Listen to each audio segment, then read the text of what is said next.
Welcome to Highrise Properties. As usual, my name is Noah Kemboi. Today I want to discuss on the topic how to get a good return on investment.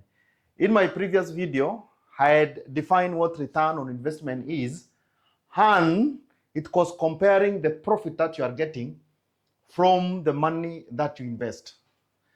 Today I want to give you a short video on how to ensure that you have a better returns on any investment that you do in real estate.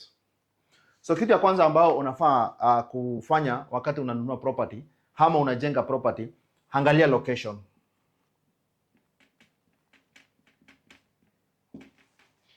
Check the trends in that location.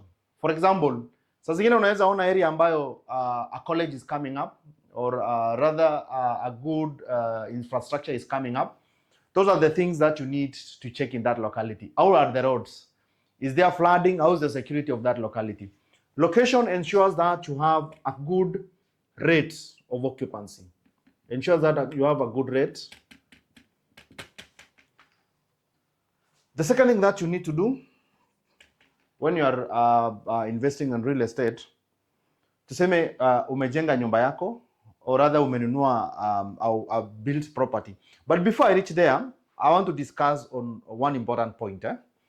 A viewer was inboxing me that should I go and invest in a commercial property or a residential property. Here in Highrise Properties, we deal with properties for rent, that is residential properties, and also commercial properties. And from our own study is that the occupancy rate for a residential property is normally high if you do it over a longer period than a commercial property. The reason is someone can operate without an office but cannot operate without a house to stay.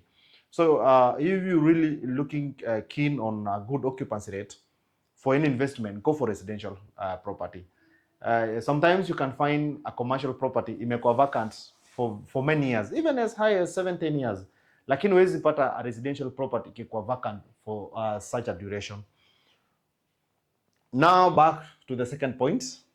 One aspect that you have to check if whether you are, let's start with the scenario of that you are buying a ready built property. Kitu ya kwanza unafaa ensure that is in a very good condition. If not in a good condition, ensure that you have a proper discount or a good discount so that you can improve on the property.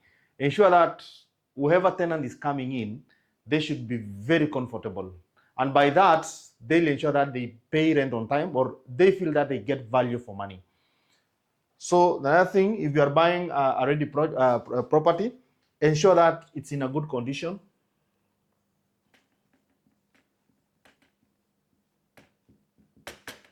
This ensures that you have a good occupancy rate.